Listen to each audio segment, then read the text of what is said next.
किसकी मोहब्बत में बैठे हो? बाबा से बुलंद हो, ऐसे नहीं। जाहिर है महबूब की मोहब्बत है तभी तो बैठे हो ना। किसकी मोहब्बत में बैठे हो?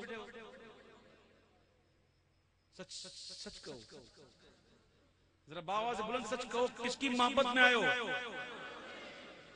हुजूर की मोहब्बत। हुजूर की मोहब्बत में 4:30 बजे तक बैठ गए, मुबारक हो। लेकिन हुजूर की मोहब्बत में ये कैसी मोहब्बत होगी कि हुजूर तो फरमाए कि नमाज मेरी आंखों की ठंडक है। और जिसकी मोहब्बत में आए, अगर कोई उनकी आंखों को ठंडक ना पहुंचाए और नमाज छोड़कर माज़ अल्लाह हुजूर की आंखों को तकलीफ दे, तो ये कौन सी मोहब्बत है? ये कोई मोहब्बत है? बल्कि आशिक तो ये तस्वीर ही नहीं कर सकता। आशिक का तस्वीर ही नहीं है कि हुजूर की आंखों को तकलीफ दे। जिसकी मोहब्बत का दावा कर रहा है उसकी आंखों को तकलीफ दी। बल्कि आशिक तो चाहेगा बस जैसे भी हो मेरी महबूब की आंखें ठंडी हो। मैं आप पर इल्जाम नहीं लगाता कि माज़अल्लाह आप नमाज नहीं पढ़ते होंगे, लेकिन कोई ऐसा आया हो तो उसको सोचना चाहिए कि ये क्या कर क्या रहा है। तो चलो आज इस प्यारी प्यारी महफिल में, इस रूह परवर इज्तिमा में, हुजूर के जिक्र में आज ये पक्की नियत कर लें कि इंशाअल्लाह आपको कुछ भी हो जाए, आज के बाद मेरी कोई नमाज जानबूझ के कज़ा नहीं होगी इंशाअल्लाह। और इंशाअल्लाह का नारा ऐसा लगाओ कि नारा हमेशा आपको याद रहे। अल्लाह ना करे कभी नमाज छूट रही हो ना, तो ये नारा आपको फौरन याद आ जाए। और ऐसा लगाओ, नारा पावरफुल लगाओ कि आज के बाद इंशाअल्लाह कभी भी जानबूझकर नमाज कज़ा नहीं करेंगे इंशाअल्लाह। अच्छा, मैं साथ में एक बात और कर दूं कि अगर आपकी सोहबत, आपकी दोस्ती, आपकी फील्ड, आपकी कंपनी, जो टोलियां होती हैं दोस्तों की, वो अगर वो नमाजियों की हो जाए तो आपकी नमाज जाएगी। क्यों?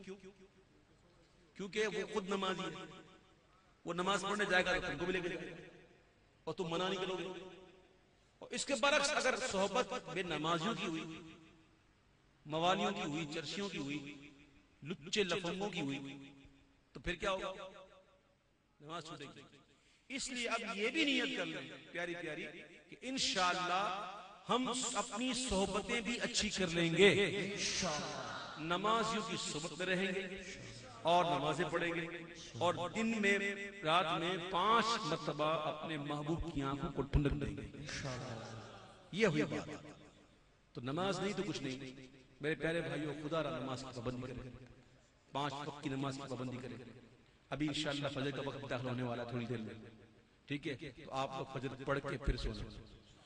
ये अगर आपने फजर ना पढ़ी तो सुन लेना कि ये फायदा नहीं होगा, बल्कि बहुत गुनाह होगा, क्योंकि आपने फर्ज छोड़ा। तो ये हमको नहीं करना इंशाअल्लाह, ठीक है? कुछ लोग का कहना है कि सुन्नी जो है वो सारी रात नातखानी करते हैं और सुबह नमाज नहीं पढ़ते। तो सुन लो भाई, ये बात सुन लो, कान खोल के सुन लो कि सुन्नी की नमाज कभी भी नातखानी से नहीं जाती।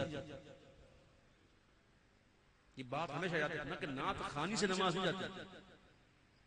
जो नमाजी है ना, वो चाहे सारी रात जागे नमाज पढ़ेगा, चाहे 1 घंटा सोने को मिल जाए नमाज पढ़ेगा। नातखानी से नमाज नहीं जाती। कोई है ही बेनमाजी, वैसे ही नमाज नहीं पढ़ता, तो उसको हमको तरगीब देनी है, उसको बुलाकर समझाना है प्यार से, मोहब्बत से कि मेरे भाई, मेरे प्यारे भाई, जिसका कलमा पढ़ता है, जिस नबी का कलमा पढ़ता है, उन्होंने ही फरमाया है कि नमाज पढ़ो। अल्लाह का फरमान है, हुक्म अल्लाह का है, फर्जियत अल्लाह की तरफ से है। लेकिन नमाज अदाए मुस्तफा को अदा करना, ये नमाज है। किसी ने हुजूर से पूछा कि हुजूर हम नमाज कैसे पढ़ें? तो सरकार ने फरमाया कमा राअयतुमूनी उसल्ली, जैसा मुझे पढ़ते हुए देखते हो नमाज, जैसे मैं पढ़ता हूं, जैसी मैं पढ़ता हूं नहीं फरमाया हुजूर ने, क्योंकि वैसी नमाज तो कोई पढ़ सकता ही नहीं। जैसी नमाज हुजूर पढ़े ऐसी नमाज कोई नहीं पढ़ सकता। इसलिए हुजूर ने ये नहीं फरमाया कि जैसी मैं पढ़ता हूं, बल्कि जैसे मैं पढ़ता हूं, जिस तरह मुझे देखते हो। मैं जिस तरह रुकू करता हूं, मैं क़याम करता हूं, मैं सिजदे करता हूं, वैसे। तो मेरे प्यारे भाइयों, नमाज पढ़ना ये अदाए मुस्तफा को अदा करना ही तो नमाज है, ठीक है? तो आज से पक्के आशिक